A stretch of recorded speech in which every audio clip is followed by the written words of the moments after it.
Hello and welcome to Coronavirus, the whole story. I'm Vivienne Parry, a writer, broadcaster, UCL alumna, and the person lucky enough to be your guide to UCL's extraordinary and wide-ranging research on coronavirus. In this week's episode, we're focused on homeschooling. And even as I said it, I swear I felt a collective shudder sweep through the capital. Many of our listeners are academics who are used to teaching, but getting your own kids through not just one lesson, but a whole day, a whole week, a whole 3 months is something else altogether. Let's face it, for many of us, getting them out of their pyjamas is a big deal, never mind grappling with the French vocab. It's a recipe for battles, tantrums, and downright misery, and all on top of our own punishing work schedules, anxieties, and needs for Wi-Fi. At a deeper level are our fears that our children are falling behind, academically, socially and physically, becoming demoralised and unhappy. So we thought it was time to bring in the cavalry, 3 experts from UCL who can offer some tips and tricks to those who need it.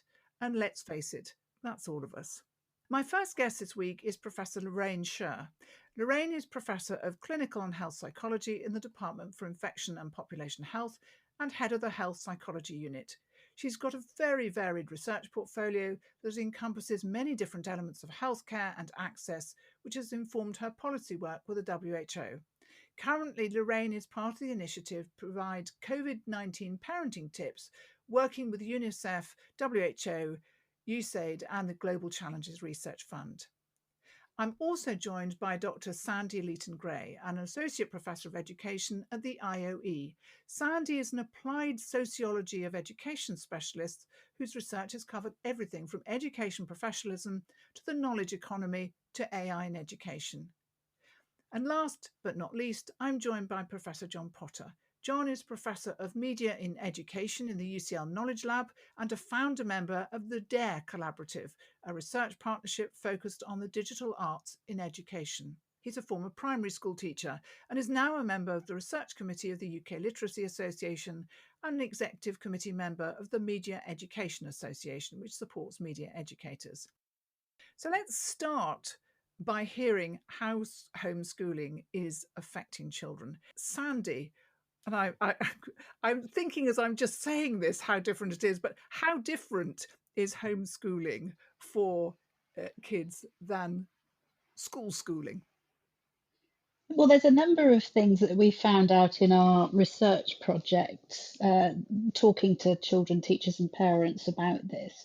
One thing that strikes us is suddenly the education experience is very fragmented. So, you just can't make assumptions about what's happening anywhere and who's doing the same as whom. And so that's a factor. We're hearing a lot about the difficulties of broadband. So even if people are spending quite a lot of money on their technology at home, they're not always able to access everything online that they need to. And that's very fragmented across the country. And we're hearing about the psychological battles that are going on, and parents not quite knowing where the line between being a parent and being a teacher is anymore, and having trouble encouraging their children to the light when it comes to applying themselves to work. Conversely, some children are spending ridiculous amounts of time online. My youngest, it seems, is last week spent 79 hours online, according to the little report that's generated in some special software for us. Now, I don't think he was actually hard at it for the whole period. I think there was a lot of Minecraft going on and socialization, but it's not a great way to spend your youth, and indeed it's not very good for your fitness either. So, there's really big questions there, and questions about simple things like daylight exercise, general socialization skills, and a really strange thing that children are starting to become a little bit afraid of having conversations with people outside their family groups. They're becoming a bit more afraid of even little things like going down to the shop, and they're worried that they're sort of losing these skills. So it's something we all need to be aware of. And I'm guessing for parents, actually, there's a lot of anxiety about helping kids with their work because there are lots of areas that people don't feel very confident in, maths, for example. Yeah, I mean, I'm a qualified teacher and I've taught different age groups before I went into academia. And I have to say, I found it incredibly daunting to try to think up and deliver some kind of coherent program without the support of colleagues and without really knowing what kids had done before and what comes next and so on in subjects outside my immediate area, which was music originally. And I found it horrendous. And I remember sitting there last spring thinking, I don't know how people are coping if they haven't had any training and they haven't got the sort of bigger picture stuff that you accumulate as part of going through a PGCE teacher training course. Now, I think it's got a little better because teachers have upskilled in quite a dramatic and impressive manner in how to flex to deliver things online and make the most of the resources that are there and do some live teaching, things like that. And it's been really extremely impressive what they've managed to do, whilst maintaining a kind of class esprit de corps where everybody is getting along together and making a contribution. So full credit to them. And that takes a little bit of pressure off parents. But just plonking children in front of a computer and having one live lesson after another all day isn't really the solution either. We need to think about ways of embedding that into the children's deeper consciousness, if you like. And I think that's what parents worry about, that, you know, there's activity going on, but it's the thoroughness that they worry about and whether this will be durable and whether this will help their children build on other things as they move forward. But I think my advice to parents is just chill about it because there's absolutely nothing we can all do. And I think anybody that manages to get the household showered once a day and put food in them and it hasn't kicked off deserves a medal. The other thing, of course, that we've all discovered is, oh my goodness me, we put teachers on pedestals. I mean, respect to teachers. I mean, we've all discovered just how hideous it can be trying to din something into your child who doesn't want to learn and actually acts up because there's not the pressure of peers or the school environment, and they can behave really badly. So, Lorraine, what's this done for parents, or what's it not done for parents, I should say? Well, I think you have to be a little bit upbeat about it because you say you can upskill teachers, you can upskill parents, and you can upskill students. Also, remember that creativity is the best tool, and you can learn through play, you can learn in very many different ways. And I suppose the issue to parents is to relax a little bit and to remember that the most important thing they can give their child is not homeschooling or computer time, it's their time, one-on-one time. You can do enormous amounts with it. The other side of that is, of course, we're all working. And I mean, all these people who say, well, when we get back to work, and most of us thinking, I've never worked so blooming hard in all my life. And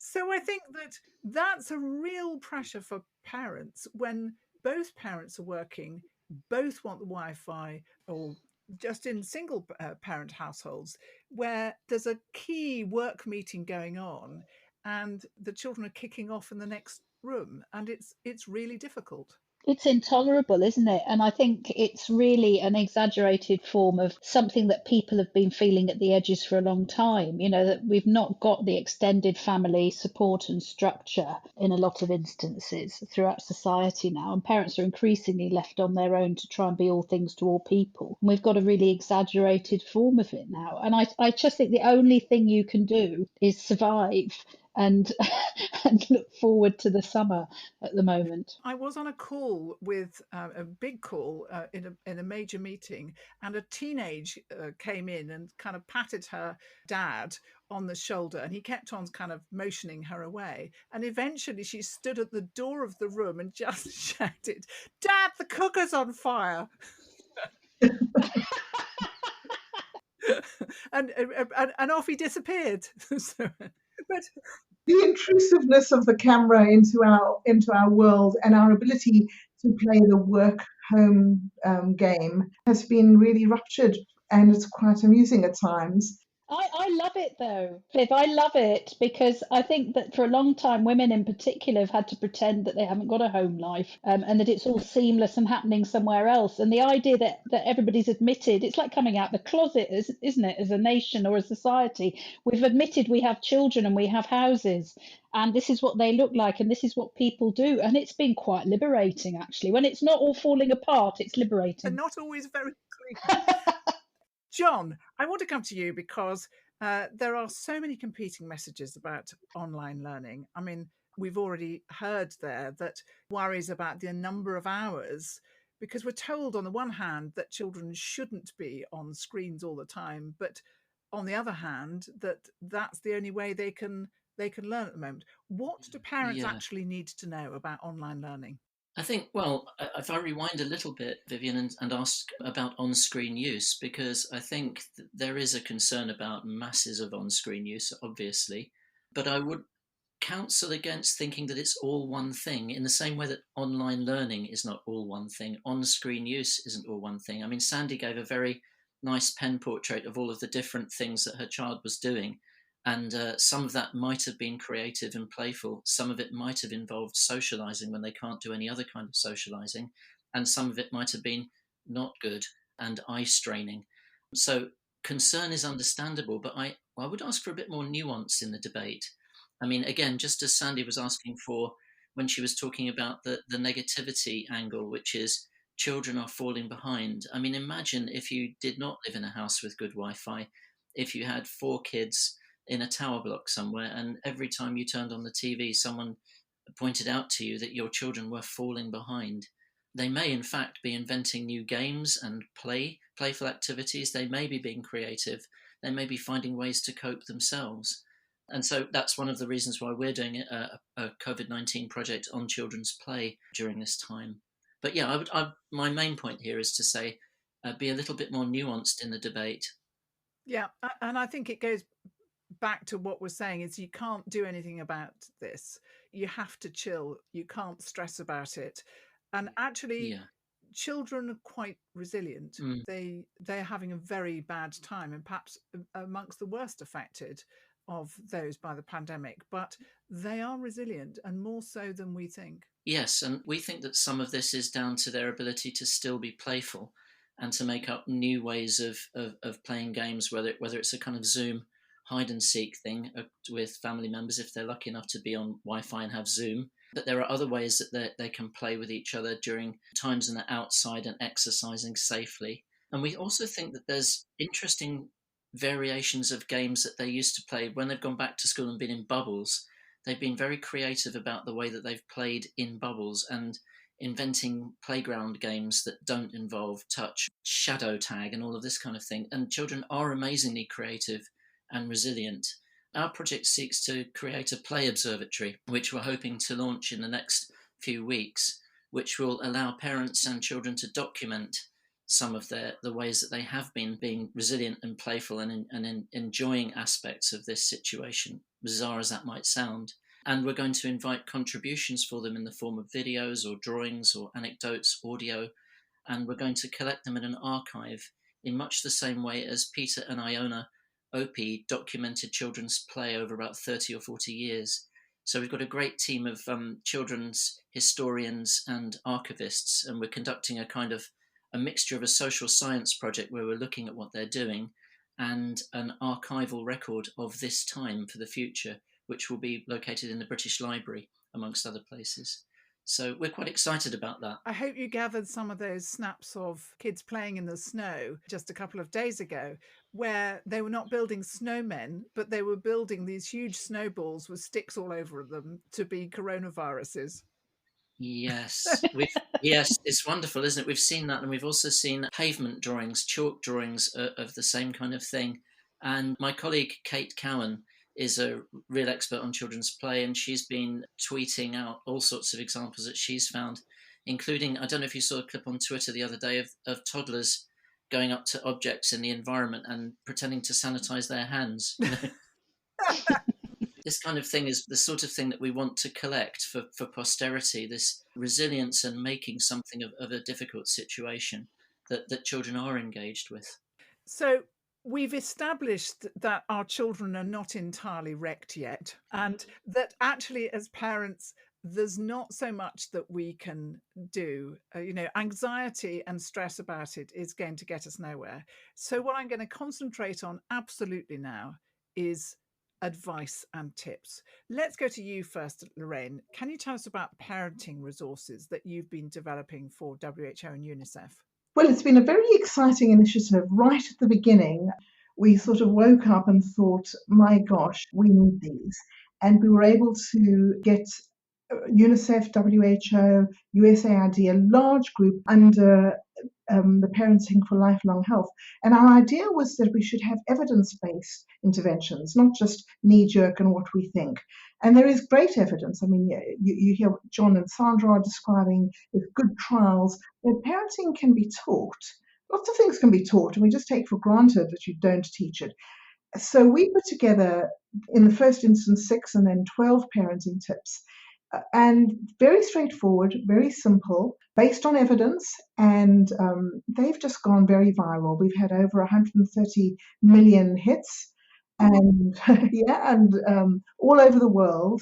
And we've just had a piece of research to try and look at how they've been received, and from Paraguay to Malawi, from South Africa to Israel and UK, all across the globe, we found their utility, and parents are grateful. Very often you know how to parent, but you need permission. So there's a lot of prompting and permission that comes in with these tips. A lot of reminders on things you sort of know and you give up when you're frazzled, and little learning things like, if you don't make the rules, they will. Children love to ask questions that you don't want to answer. Painting on paper is really much better than painting all over the wall. Just some general advice about taking some deep breaths. Take 5 of them before you're about to shout. And it's amazing how people can be prompted, reminded, and little small things. It can just help. It can really help. What about if parents are tempted to steer off piste in terms of the school curriculum? You may know, or certainly the listeners will know, Mark Miodovnik, who I think had got his children involved in a whole materials course for school, which wasn't on the curriculum. Andrea Sella was the same. And how anxious should parents be about sticking to those kind of things that are on the school curriculum?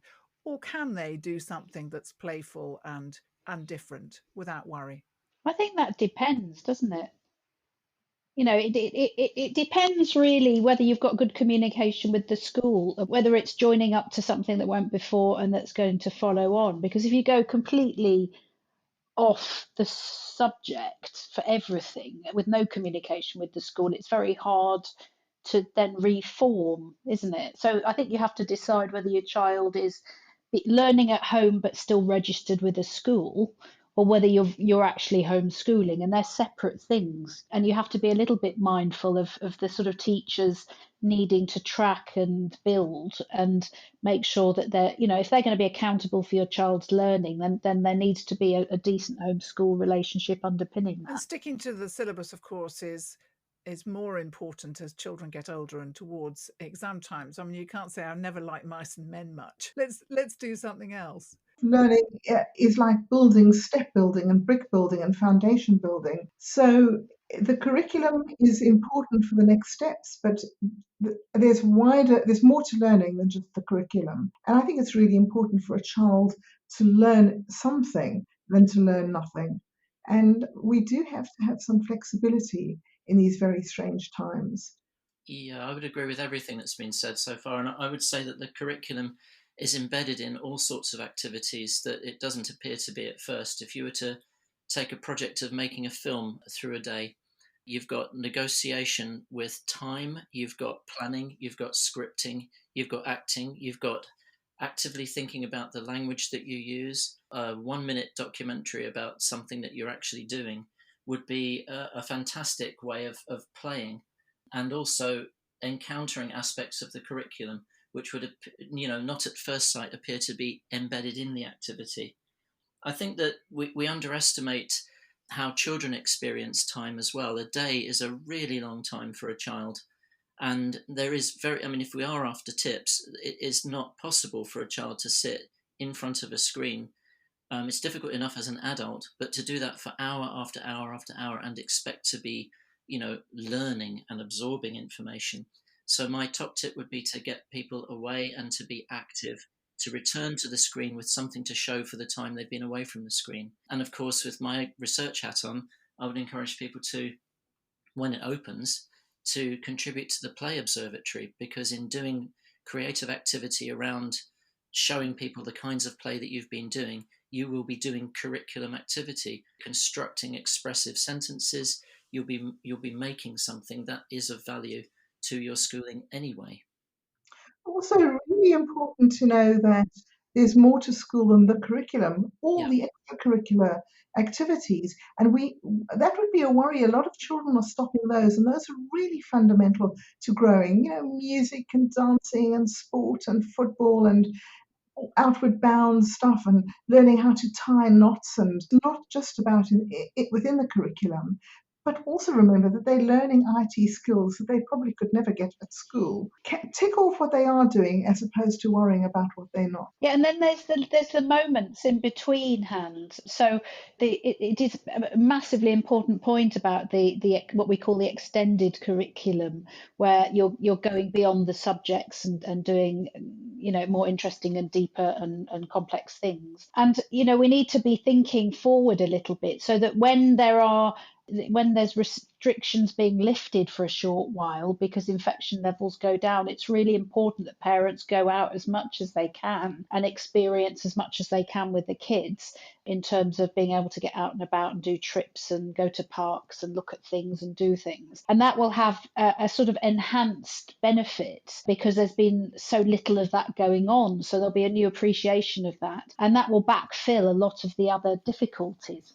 Let's break this down into to kind of age groups. John, with your primary school experience, what about primary school age children? I mean, you've already mentioned that giving them breaks from the screen. I think opportunities to explore their environment, to bring things back to the screen. Could they make something that they can show? Could they go and write a message that they hold up to the screen, so they're not typing or making something, of that kind of nature in the screen?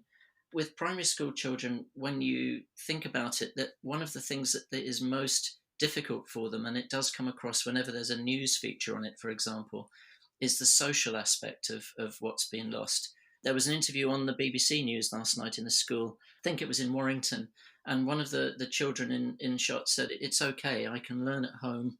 It's not great. I much prefer learning at school, but one of the things I miss is my friends." So are there ways that you can connect friends, smaller groups in conversations? Are there ways that you can organise it? Are there ways that you can discuss with the school how that could be organised, where friendship groups could work together? I think the importance of children being able to chat to each other about what it is they're doing, that's one of the big losses of this particular situation. If you think about a primary school classroom, so that idea of the social world of the child, is there some way that we could recreate that using the technology? And when they go back in, it's immense, the kind of outpouring of friendship that there is, and then suddenly it's taken away again. That would be a thing to aim at. Is there some way we could do that? Lorraine, what about the other end and teenagers? Because this has all happened at a time when teenagers are pretty difficult to handle at home at the best of times.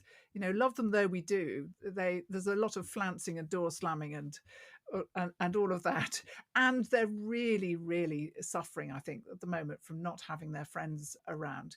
How can we best cope with teens?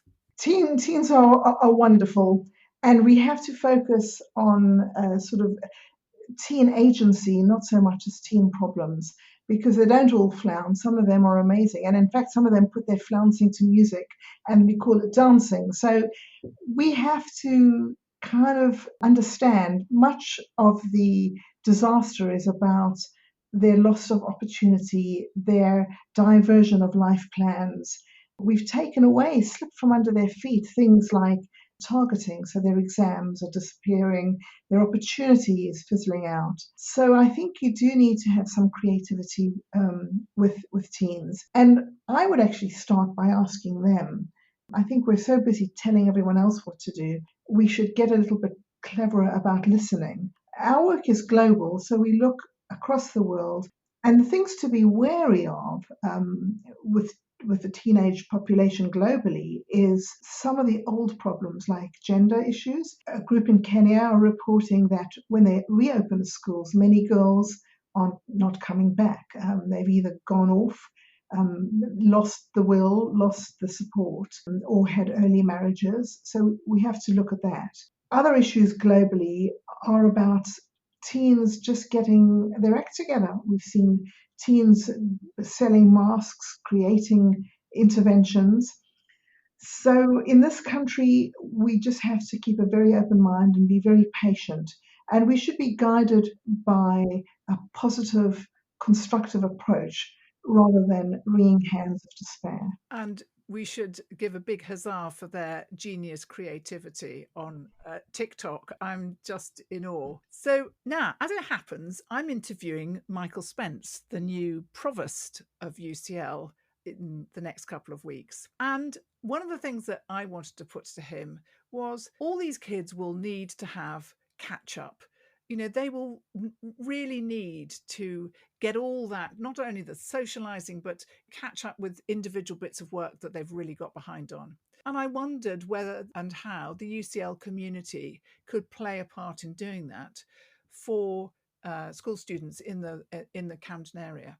What about that as a thought, anyone? Perhaps go to Sandy on that. How are we going to help children catch up? I think we've all got to be very honest as a society about the need for resits and the need for free resits and the need to have second and third goes at things.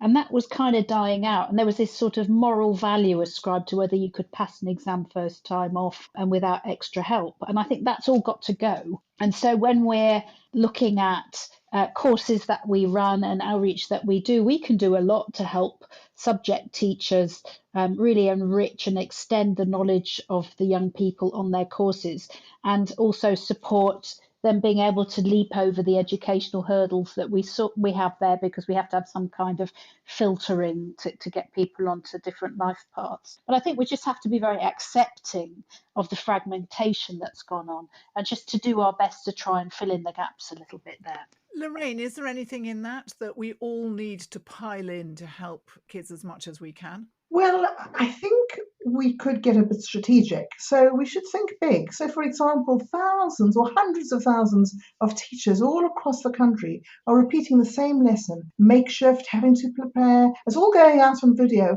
Why don't we have the curriculum with the most brilliant, the David Attenborough standard of content? And then you can use the teaching as a discussion and dialogue. Instead of having to have millions of small little responses, I think we could think big and have a much more strategic way of approaching how we impart information, the quality of what we do, and a different way of doing it. I think teachers do that, though. I mean, they're very used to drawing on existing resources. They're not sitting there making, hundreds of thousands of micro videos when there's something that they can draw upon, show young people, and then discuss. And I think there's a real danger in having these monolithic, if you like, televisual models of learning, and holding up the experts and then saying, you see, these people really know what they're doing, and teachers fall in behind them. Teachers are very, very highly trained professionals who are good at knowing what's going on in school with that group of pupil at that time at the chalk face. Jamie's Dream School that was on television was an example of where it can go horribly wrong. It's not enough to just stand there knowing something about a subject and then expecting that you get all the follow through and the richness that you get from a highly trained professional, tailoring and tweaking and that sort of thing. So I think we have to be very nervous.